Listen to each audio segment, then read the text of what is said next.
ஒரு cricket match நடக்க போகுதுன்னு வச்சுக்கோ. ஆட்டத்தோட விதிமுறைகள் என்னன்னு, எத்தனை ஓவர், பவுண்டரி லைன் எங்க இருக்குன்னு உங்களுக்கு ரொம்ப தெளிவா தெரியும், சரியா? ம் ஆமா, எல்லாருக்கும் தெரிஞ்ச விஷயம்தான் அது. ஆனா டாஸ் போடுறதுக்கு கொஞ்ச நேரத்துக்கு முன்னாடி நடுவர் உங்ககிட்ட வந்து, நீங்க இந்த மேட்ச்ல ஜெயிக்க போறீங்கன்றதுக்கான ஆதாரத்தை முதல்ல என்கிட்ட எழுத்துப்பூர்வமா கொடுங்க, உங்க அணி வீரர்கள் கிட்ட கையெழுத்து வாங்கிட்டு வாங்க, அப்பதான் உங்களை நான் கிரவுண்டுக்குள்ளேயே விடுவேன்னு சொன்னா எப்படி இருக்கும்? ஆ அது ரொம்ப பெரிய அபத்தம் இல்லையா? விளையாட்டுல அப்படி நடக்கவே முடியாதே. அதேதான். ஆனா இந்த அபத்தம் தான் சில நேரங்களில் நம்முடைய ஜனநாயகத்தின் மிக உயர்ந்த பதவிகளில் இருப்பவர்களால் அரங்கேற்றப்படுகிறது. இந்த ஆழமான அலசலுக்கு உங்களை வரவேற்கிறேன். கண்டிப்பா. குறிப்பா யுபிஎஸ்சி தேர்வுக்கு தயாராகிட்டு இருக்கிற உங்களுக்கு இந்த தலைப்புகள் வெறும் செய்திகள் கிடையாது. இவை நம் தேசம் கட்டமைக்கப்பட்டுள்ள விதிகள். கரெக்ட். இன்னைக்கு நம்ம முன்னாடி நிறைய கூப்புகள் இருக்கு. உள்ளூர் அரசியலமைப்பு சிக்கல்கள், மணிப்பூர் எல்லையில் நடக்கும் ஆயுத மோதல்கள், கர்நாடக காடுகள்ல மனிதனுக்கும் விலங்குக்கும் இடையிலான போர், அப்புறம் இந்திய பெருங்கடல்ல நடக்கிற புவிசார் அரசியல் நகர்வுகள்னு பல விஷயங்களை அலச போறோம். சரி, இத கொஞ்சம் விரிவாக பார்ப்போம். அதாவது இப்போ இந்த தலைப்புகளை மேலோட்டமா பார்த்தா ஒண்ணுக்கொன்னு சம்பந்தமே இல்லாத வெவ்வேறு செய்திகள் மாதிரி தோணும். ஆமா, எனக்கும் அப்படித்தான் தோணுச்சு.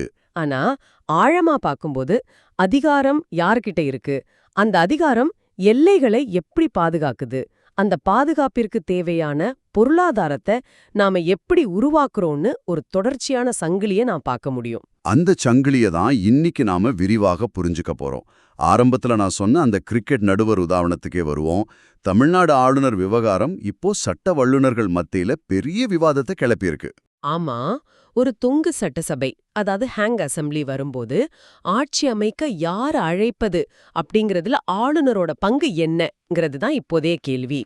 தமிழ்நாட்டுல 118 எம்எல்ஏக்களின் ஆதரவு இருக்குங்கிறதுக்கான கையெழுத்த முன்கூட்டியே ஆளுநர் கேட்டிருக்கார். இது எந்த வகையில நியாயம்? ஒரு நடுவருங்கிறவர் ஆட்டம் நடக்கும்போது விதிகளை மீறாம பார்த்துக்கணுமே தவிர ஆட்டத்தின் முடிவை முன்கூட்டியே தீர்மானிக்க கூடாது இல்லையா? நிச்சயமா. இங்கதான் அரசியலமைப்பு சட்டம் நமக்கு வழங்கியுள்ள ஆர்டிகிள் 164(1) நாம ஆழமா பார்க்கணும். முதலமைச்சரை நியமிக்கிற அதிகாரம் ஆளுநருக்கு இருக்குங்கிறது உண்மைதான். ரைட். ஆனா ஒரு தொங்கு சட்டசபை அமையும் போது ஆளுநர் தன்னோட சுய விருப்ப அதிகாரத்தை, அதாவது டிஸ்கிரிஷனரி பவரை எப்படி பயன்படுத்தணும்னு தெளிவான மரபுகள் இருக்கு. சர்க்காரியா கமிஷன் மாதிரி வழிகாட்டுதல்களை சொல்றீங்களா? அதேதான். 1987ல அமைக்கப்பட்ட சர்க்காரியா கமிஷனும் அதுக்கப்புறம் 2010ல வந்த பூஞ்சி கமிஷனும் இத மிக தெளிவா வரையறுத்திருக்கு. முதலாவதா, தேர்தலுக்கு முன்பே அமைக்கப்பட்ட கூட்டணிகளை அழைக்கணும். ஓ, ஒருவேளை அது சாத்தியம் இல்லாத போது என்ன பண்ணணும்? அப்படி சாத்தியம் இல்லாத போது அதிக இடங்கள்ல வெற்றி பெற்ற தனி பெரும் கட்சியை ஆட்சி அமைக்க அழைக்கணும். ஆனா அது ஒரு வழிகாட்டுதல் மட்டும்தானே. உச்சநீதிமன்றம் இது குறித்து பல வழக்குகள்ல மிக தெளிவான தீர்ப்புகளை வழங்கியிருக்கு. எனக்கு நினைவிருக்கிற வரை 1994ல வந்த வரலாற்று சிறப்புமிக்க எஸ்ஆர் பொம்மை வழக்காகட்டும், இல்ல 2006ல வந்த ராமேஸ்வர் பிரசாத் வழக்காகட்டும். ஆமாம், சரியா சொன்னீங்க. ரெண்டிலுமே உச்சநீதிமன்றம் ஒரு விஷயத்த ஆணித்தரமா சொல்லியிருக்கு. ஒரு அரசாங்கத்திற்கு பெரும்பான்மை இருக்கா இல்லையான்னு சட்டசபையில, அதாவது ஃப்ளோர் ஆஃப் தி ஹவுஸ்ல நடக்கிற நம்பிக்கை வாக்கெடுப்பு மூலமா தான் தீர்மானிக்கணும்னு சொல்லியிருக்காங்க. கரெக்ட். அப்படி இருக்க ஆளுநர் மாளிகையிலேயே 118 பேரோட கையெழுத்து கேட்கறது குதிரை பேரத்தை தடுக்கிறதுக்காக எடுக்கப்பட்ட நடவடிக்கையா, இல்ல தனக்கு இல்லாத அதிகாரத்தை ஆளுநர் கையில் எடுக்கிறாரான ஒரு சந்தேகம் வருது. அந்த சந்தேகம் நியாயமானதுதான். பதவியேற்புக்கு முன்னாடியே ஆதரவு கடிதங்களை கேட்கறது அடிப்படையில நம்பிக்கை வாக்கெடுப்ப சட்டசபையிலிருந்து ஆளுநர் மாளிகைக்கு மாத்துறதுக்கு சமம். இது ஜனநாயக மரபுகளை மீறும் செயல்னு சட்ட வல்லுநர்கள் சுட்டிக்காட்டுறாங்க. இது ரொம்ப ஆபத்தான முன்னுதாரணம். சொல்லப்போனா இதே மாதிரியான ஒரு அதிகார பகிர்வு சிக்கலை நம்ம யூனியன் பிரதேசங்கள்லயும் பார்க்கலாம். உதாரணமா, ஜம்மு காஷ்மீர்ல தேர்ந்தெடுக்கப்பட்ட ஒரு மாநில அரசாங்கம் இருந்தாலோ தொலைத்தொடர்பு துறையோட அதிகாரம் ஜம்மு காஷ்மீர் துணைநிலை ஆளுநருக்கு கூடுதலாக வழங்கப்பட்டிருக்கு. அதாவது எல்ஜி கொடுத்திருக்காங்க இல்லையா? இத காங்கிரஸ் தலைவர் தாரிக் ஹமீத் கர்ரா கடுமையா விமர்சிச்சிருக்காரு. இது ஜனநாயகத்துக்கு எதிரானதுனும் மக்களால் தேர்ந்தெடுக்கப்பட்ட அரசுக்கு மாறாக நிர்வாகம் ஒரு தனிநபர்கிட்ட மையப்படுத்தப்படுதுன்னு சொல்லியிருக்காரு. ஆமா, ஆனா இதுல உள்ள பாதுகாப்பு பரிமாணத்தையும் நம்ம கவனிக்கணும். ஜம்மு காஷ்மீர் ஒரு எல்லைப்புற மாநிலம். தொலைத்தொடர்புங்கிறது தேச பாதுகாப்புடன் நேரடியாக தொடர்புடையது. நிச்சயமா. அதனால அத மத்திய அரசோட நேரடி கட்டுப்பாட்டுல இருக்கிற துணைநிலை ஆளுநர்கிட்ட வழங்குறதுல ஒரு லாஜிக் இருக்கு இல்லையா? புரியுது. பாதுகாப்பா இல்ல மாநில சுயாட்சியான வர்ற விவாதத்தோட மையப்புள்ளியே இதுதான். தொழில் தொடர்பு கட்டமைப்புகளை தீவிரவாதிகள் பயன்படுத்தாம இருக்க மத்திய அரசு நேரடி கட்டுப்பாட்டை விரும்புது. கரெக்ட். ஆனா ஒரு மாநிலத்தோட அன்றாட நிர்வாகத்திலையும் உள்கட்டமைப்பு மேம்பாட்டிலையும் தேர்ந்தெடுக்கப்பட்ட அரசோட கைகள் கட்டப்பட்டா மக்கள் தங்களோட தேவைகளுக்காக யாரை அணுகுவாங்கங்கிற கேள்வி எழுதே. அதிகாரம் எப்போதுமே பொறுப்புடன் வரணும். பொறுப்பில்லாத அதிகாரம் ஆபத்தானது. ரொம்ப சரியா சொன்னீங்க. அந்த ஆபத்தோட உச்சத்தை தான் நாம இப்போ மணிப்பூர் மாநிலத்துல பாத்துக்கிட்டு இருக்கோம். ஆமா, இங்கதான் விஷயம் ரொம்ப சீரியஸ் ஆகுது. ஜம்மு காஷ்மீரை போல மணிப்பூரும் ஒரு எல்லைப்புற மாநிலம்தான். ஆனா அங்க நடக்கிறது வேற. நிர்வாக அதிகாரங்கள் சரிவர செயல்படாத போது அது எப்படி ஒரு மாநிலத்தோட உள்நாட்டு பாதுகாப்பையே சிதைத்து விடுங்கிறதுக்கு மணிப்பூர் ஒரு நேரடி உதாரணம். உண்மையாவே ரொம்ப சோகமான நிலைமைதான் அது. மணிப்பூர்ல நாகா மற்றும் குக்கி ஆயுத குழுக்களுக்கு இடையிலான பதற்றம் நாளுக்கு நாள் அதிகரிச்சுட்டே போகுது. குறிப்பா 3 முக்கிய நாகா சிவில் சமூக அமைப்புகள் இணைந்து பிரதமர்கிட்ட ஒரு நேரடி கோரிக்கையை முன்வச்சிருக்காங்க. அதாவது United Naga council, Naga women's union, all Naga students association ஆகிய அமைப்புகளை சொல்றீங்க. ஆமா, அவங்கதான். அந்த அமைப்புகள் முன்வைக்கிற குற்றச்சாட்டுகள் சாதாரணமானவ கிடையாது. இது பலரும் நினைக்கிற மாதிரி மணிப்பூர்ல வாழ்ற 2 சமூகங்களுக்கு இடையிலான வெறும் இனக்கலவரம் கிடையாது. இது எல்லை தாண்டி ஒரு பிரச்சனைன்னு அவங்க ஆவணப்படுத்துறாங்க. ஆமா, அவங்க தர்ற தரவுகள் ரொம்ப அதிர்ச்சி அளிக்குது. மியான்மரை தளமாக கொண்ட KNAP, அதாவது கூகி நேஷனல் ஆர்மி பர்மா ஆயுத குழுக்கள் மணிப்பூருக்குள்ள ஊடுருவி தாக்குதல் நடத்துறாங்களாம். ட்ரோன்கள் மற்றும் ராக்கெட் லான்ச்சர் மாதிரியான அதிநவீன ஆயுதங்களை பயன்படுத்துறாங்களாமே. ஆமா, நாகா கிராமங்கள் மீது இப்படி தாக்குதல் நடத்துறதா அவங்க சொல்றாங்க. இது உள்நாட்டு கலவரம் அல்ல, இது அப்பட்டமான எல்லை தாண்டிய ராணுவ ஊடுருவல்னு சொல்றாங்க. ஒரு நாட்டு எல்லைக்குள்ளேயே வெளிநாட்டு ஆயுத குழுக்கள் வந்து தாக்குதல் நடத்துதுன்னா நம்முடைய எல்லை பாதுகாப்பு படைகள் என்ன செஞ்சிட்டு இருக்காங்கங்கிற கேள்வி இயல்பாவே எழும் இல்லையா? நிச்சயமா எழும். இத புரிஞ்சுக்க நாம சஸ்பென்ஷன் ஆஃப் ஆபரேஷன்ஸ், அதாவது SOOன்னு சொல்லப்படுற நடவடிக்கைகளை நிறுத்தி வைக்கும் ஒப்பந்தத்தோட பின்னணியை பார்க்கணும். இது மத்திய மாநில அரசுகளுக்கும் ஆயுத குழுக்களுக்கும் இடையில போடப்பட்ட ஒப்பந்தம் தானே? அதேதான். இதன்படி அந்த ஆயுத குழுக்கள் தங்களுக்கு ஒதுக்கப்பட்ட முகாம்கள்ல இருக்கணும், அவங்களோட ஆயுதங்கள் பூட்டி வைக்கப்பட்டிருக்கணும். ரைட். ஆனா நாகா அமைப்புகள் என்ன சொல்றாங்கன்னா, இந்த SOO ஒப்பந்தத்தின் கீழ் இருக்கிற சில குழுக்களை பயன்படுத்தி வெளிநாட்டிலேந்து வர ஆயுத குழுக்கள் தஞ்சம் புகுவதாகவும் அங்கிருந்து தாக்குதல் நடத்துவதாகவும் குற்றம் சாட்டுறாங்க. அப்படியென்றால் உள்நாட்டுல அமைதியை கொண்டு வர போடப்பட்ட ஒரு ஒப்பந்தமே வெளிநாட்டு ஊடுருவலுக்கு கேடயமா மாறிடுச்சுன்னு சொல்றீங்க. இது மிகப்பெரிய முரண்பாடு. கரெக்ட். இங்கதான் 2015ல மத்திய அரசுக்கும் NSCN IM அமைப்புக்கும் இடையில கையெழுத்தான ஃப்ரேம்வொர்க் அக்ரிமெண்ட் அமைதி ஒப்பந்தத்தையும் பொருத்தி பார்க்கணும். அரசியலமைப்பு சட்டத்தின் ஆர்டிகிள் 355 படி எந்த ஒரு மாநிலத்தையும் பாதுகாக்க வேண்டிய பொறுப்பு மத்திய அரசுக்கு இருக்கு. சரியா கவனிச்சிங்க. வெளிநாட்டு ஆக்கிரமிப்பிலிருந்தும் உள்நாட்டு கலவரங்களிலிருந்தும் மாநிலத்தை பாதுகாக்க வேண்டிய முழு பொறுப்பும் மத்திய அரசுக்கு இருக்கு. அதை நிறைவேற்ற கோரித்தான் நாகா அமைப்புகள் பிரதமரை நாடுறாங்க. ஆமா, ஆர்டிகல் 355 வெறும் சட்டப்பிரிவு கிடையாது. அது கூட்டாட்சி தத்துவத்தோட ஒரு முக்கிய உறுதிமொழி. மாநிலத்தால் தனது எல்லையையும் மக்களையும் பாதுகாக்க முடியாதபோது மத்திய அரசு தலையிட்டே ஆகணுங்கிற சட்டப்பூர்வமான கடமை அது. நிலத்துக்காகவும் அதிகாரத்துக்காகவும் ஆயுதங்களை கொண்டு மனிதர்களோடு மோதும் ஒரு இருண்ட யதார்த்தத்தை மணிப்பூர் நமக்கு காட்டுது. அதுதான் துரதிருஷ்டவசமான உண்மை. ஆனா மனிதர்கள் தங்களுக்குள் நிலத்துக்காக போரிடுறத பார்த்தோம். மனிதர்களுக்கும் இயற்கைக்குமான எல்லையை நாம அழிக்கும்போது அங்கு நடக்கிற போர் இன்னும் கொடூரமானது.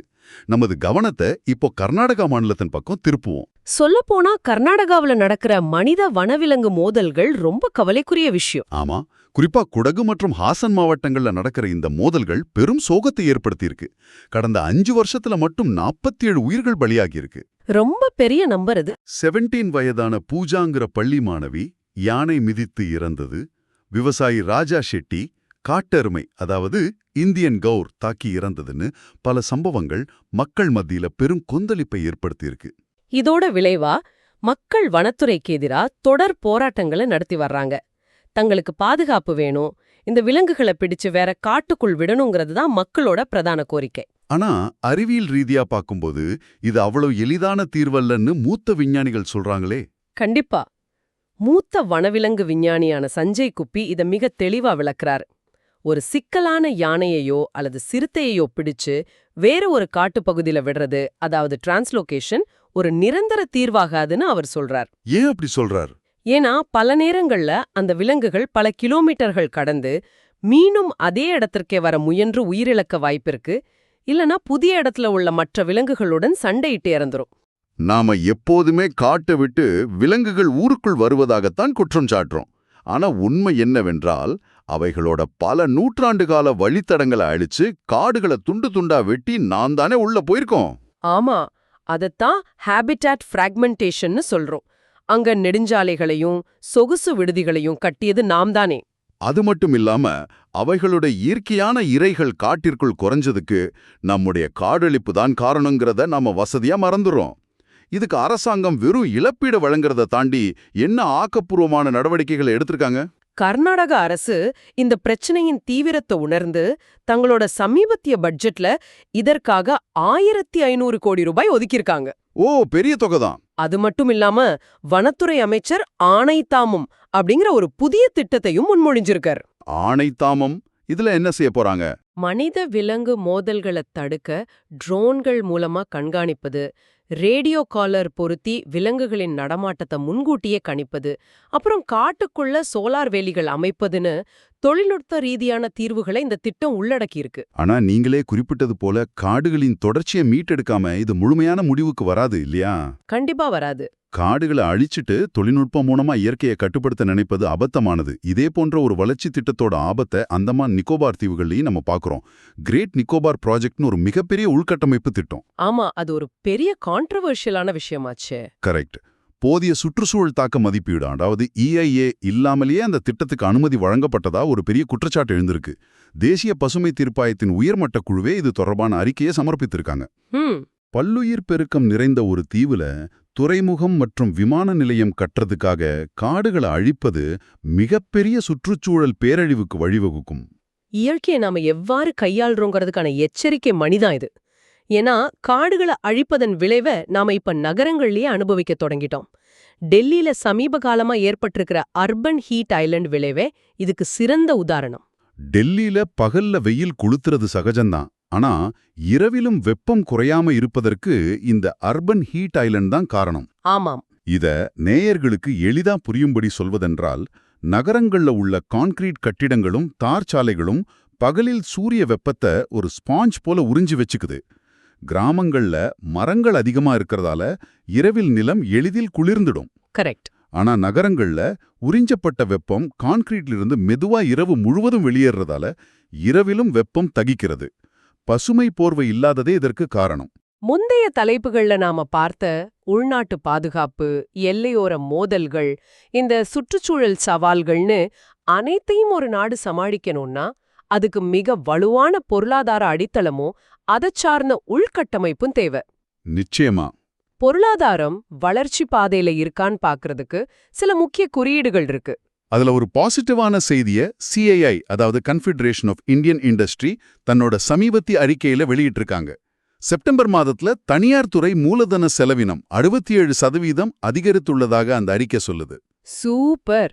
இந்த கேபெக்ஸ், அதாவது கேபிட்டல் எக்ஸ்பெண்டிச்சர்னா என்னன்னு நம்ம புரிஞ்சுக்க வேண்டியது அவசியம்.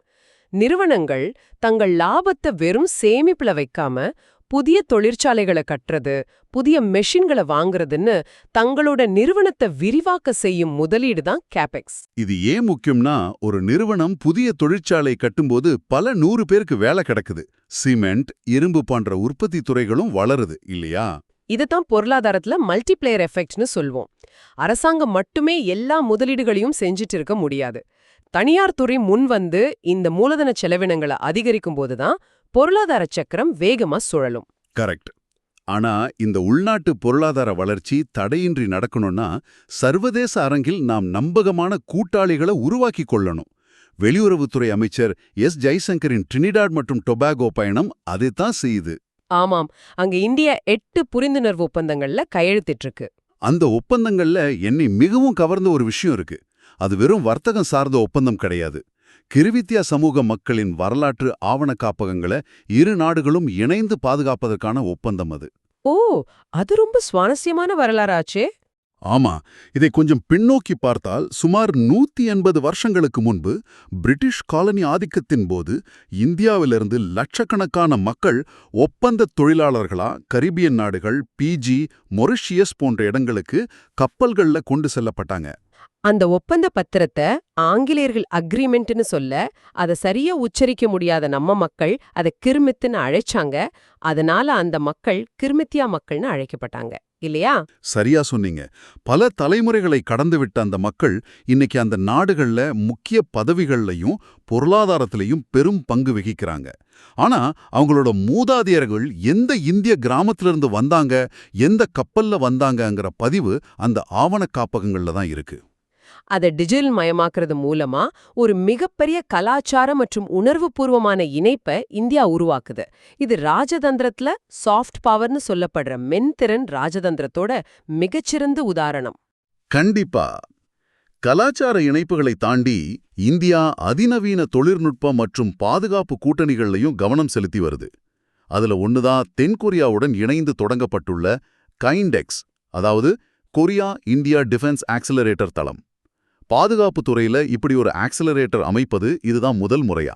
அமெரிக்காவுடன் நாம வச்சிருக்கிற இண்டெக்ஸ் கூட்டணிக்கு இணையான முக்கியத்துவம் வாய்ந்தது இந்த கைண்டெக்ஸ். கொரியாவின் டாபாவும் இந்தியாவின் டிஐஓவும் இணைந்து இது உருவாக்கியிருக்காங்க. இதோட முக்கிய நோக்கம் என்னவா இருக்கும்? இதோட நோக்கம் என்னன்னா, 2 நாடுகள்லயும் உள்ள ராணுவ படைகள், ஸ்டார்ட் அப் நிறுவனங்கள் மற்றும் முதலீட்டாளர்களை ஒரே தளத்துல இணைக்கிறது தான். அதாவது ஆர்டிஃபிஷியல் இன்டெலிஜென்ஸ், ட்ரோன் தொழில்நுட்பங்கள், விண்வெளி மற்றும் சைபர் செக்யூரிட்டி போன்ற துறைகள்ல வெறும் சிவிலியன் பயன்பாட்டிற்கு மட்டும் இல்லாம ராணுவ பயன்பாட்டிற்கும் உதவக்கூடிய டியூவல் யூஸ் டெக்க கூட்டாக உருவாக்குவது தான் இதோட நோக்கமா? மிகச்சரி. ஏற்கனவே மேக் இன் இந்தியா திட்டத்தின் கீழ் இந்தியாவின் L&T நிறுவனமும் கொரியாவின் ஹன்வா நிறுவனமும் இணைந்து K9 வஜ்ரா டி அப்படிங்கிற அதிநவீன பீரங்கிகளை வெற்றிகரமா தயாரிச்சு நம்ம ராணுவத்துல சேர்த்திருக்காங்க. ஓ, அது பெரிய வெற்றியாச்சே. ஆமாம். அந்த நம்பிக்கையின் அடிப்படையில தான் எதிர்கால தொழில்நுட்பங்களுக்காக இந்த கைண்ட் எக்ஸ் உருவாக்கப்பட்டிருக்கு. இது நிலப்பரப்பு பாதுகாப்பா வலுப்படுத்தும். ஆனா நம்முடைய முக்கால்வாசி வர்த்தகம் கடல் வழியாகத்தானே நடக்குது. அதற்காகத்தான் IORA எனப்படும் இந்திய பெருங்கடல் விளிம்புநிலை நாடுகளின் கூட்டமைப்பு அதிக முக்கியத்துவம் பெறுது. இதுல ஆப்பிரிக்கா, ஆசியா மற்றும் ஆஸ்திரேலியா கண்டங்களை சேர்ந்த 23 நாடுகள் உறுப்பினர்களா இருக்காங்க. இதோட அடுத்த உச்சி மாநாட்டை 2027இல் இந்தியா நடத்த உள்ளது. இங்கே ஒரு முக்கியமான கேள்வி எழுகிறது. நேயர்களுக்கும் இந்த கேள்வி வரலாம். தெற்காசிய நாடுகளுக்காக உருவாக்கப்பட்ட சார்க் அமைப்பு முடங்கி கிடக்கும்போது இந்தியா ஏன் IORA அமைப்பின் மீது இவ்வளவு ஆர்வம் காட்டுது? அது ஒரு முக்கியமான பார்வை. சார்க் தோல்வியடைந்ததற்கு அங்கே பாகிஸ்தான் ஒரு முட்டுக்கட்டையாக இருந்தது ஒரு முக்கிய காரணம். IORAவில் பாகிஸ்தான் உறுப்பினராக இல்லை என்பதுதான் இந்தியாவுக்கு இருக்கும் மிகப்பெரிய சாதகமா? பாகிஸ்தான் இல்லைங்கிறது ஒரு ராஜதந்திர சாதகம், அதை மறுப்பதற்கில்ல. ஆனா அதைவிட முக்கியமான புவிசார் அரசியல் காரணம் ஒன்னு இருக்கு. இப்போ மேற்காசியாவில் நடந்து கொண்டிருக்கும் மோதல்களை பாருங்க. செங்கடல் மற்றும் ஹோர்முஸ் ஜலசந்தி வழியாக நடக்கும் சர்வதேச கப்பல் போக்குவரத்து பெரும் அச்சுறுத்தலை சந்திச்சிருக்கு. ஆமாம், உலகின் 1/3 பங்கு கச்சா எண்ணெய் இந்த பாதையில் தானே பயணிக்குது. எக்ஸாக்ட்லி. அங்க பிரச்சனைனா இந்தியாவில் எரிபொருள் விலையும் ஏறும், உணவுப் பொருட்களின் விலையும் ஏறும். அப்படியென்றால் இந்திய பெருங்கடலின் பாதுகாப்பை எந்த ஒரு தனி நாடும் உறுதி செய்துவிட முடியாது. கடலில் சுதந்திரமான கப்பல் போக்குவரத்து, கடற்கொள்ளையர்களை ஒடுக்குவது, பேரிடர்கால மீட்பு பணிகள் என அனைத்திற்கும் இந்த 23 நாடுகளும் ஒருங்கிணைந்து செயல்பட வேண்டிய கட்டாயத்தில் இருக்கின்றன. அதேதான். சுருக்கமாக சொல்வதென்றால், நிலை எல்லையை பாதுகாக்க நமக்கு மணிப்பூரில் ஆர்டிகல் 355 தேவைப்படுகிறது, தொழில்நுட்ப எல்லையை பாதுகாக்க கேண்டெக்ஸ் தேவைப்படுகிறது, கடல் எல்லையை பாதுகாக்க IORA தேவைப்படுகிறது. நீங்க ஆரம்பத்துல சொன்ன அந்த கிரிக்கெட் நடுவர் உதாரணம் இப்போ முழுமையா பொருந்தது பாருங்க. ஒரு நாட்டின் அரசாங்கம் என்ற இயந்திரம் சரியாக செயல்பட வேண்டுமானால் அதன் உள்நாட்டு விதிகளும் சரியா இருக்கணும், வெளிப்புற விதிகளும், அதாவது சர்வதேச ராஜதந்திரமும் சரியா இருக்கணும். காஷ்மீரில் துணைநிலை ஆளுநரின் அதிகாரமாகட்டும், மணிப்பூரில் வெளிநாட்டு ட்ரோன்கள் அச்சுறுத்தலாகட்டும், கர்நாடகாவில் அளிக்கப்படும் யானை வழித்தடங்களாகட்டும், டெல்லியின் வெப்ப அலைகளாகட்டும், அல்லது ட்ரினிடாட்டில் தேடப்படும் வரலாற்று வேர்களாகட்டும், இவை அனைத்துமே ஒரு தேசத்தை நிர்வகிப்பதில் உள்ள பல்வேறு பரிமாணங்கள். கண்டிப்பா. இந்த அலசல முடிக்க முன் உங்களுக்கு ஒரு கேள்வியை விட்டுச் செல்ல விரும்புறேன். ஒரு புறம் ஆளுநர் அதிகாரம், விலங்கு மோதல் என உள்ளூர் பிரச்சனைகளை பத்தி பேசுறோம். மறுபுறம் கைண்டெக்ஸ், IORA என உலகளாவிய கூட்டணிகளை பத்தி பேசுறோம். ஆனா இன்றைய உலகமயமாக்கப்பட்ட சூழலில் உள்ளூர் அரசியல்னு ஒன்னு தனியா இருக்கா? ஆமா, யோசிக்க வேண்டிய விஷயம்தான். அந்தமான் தீவுகளில் ஒரு காடு அழிக்கப்படுவதற்கும் வெளிநாட்டு முதலீடு இந்தியாவுக்குள் வருவதற்கும் நடுக்கடலில் ஹோர்முஸ் ஜலசந்தியில் நடக்கும் ஒரு தாக்குதலுக்கும் தொடர்பு இருக்கா இல்லையா? உங்கள் ஊரில் நடக்கும் ஒரு சிறிய சுற்றுச்சூழல் மாற்றம் கூட சர்வதேச பொருளாதார சங்கிலியின் ஒரு பகுதியா மாறிடுச்சா? சிந்தித்து பாருங்கள். ரொம்ப ஆழமான கேள்வி இது. ஆட்டத்தின் விதிகள் எப்பொழுதும் நிலையானவை அல்ல, அவை சூழலுக்கேற்ப மாறிக்கொண்டே இருக்கும். அந்த மாற்றங்களை உன்னிப்பாக கவனித்து புரிந்து கொள்பவர்கள்தான் போட்டியில் வெல்வார்கள். உங்கள் தேடலும் கற்றலும் தொடரட்டும். மீண்டும் அடுத்த விரிவான பார்வையில் சந்திப்போம்.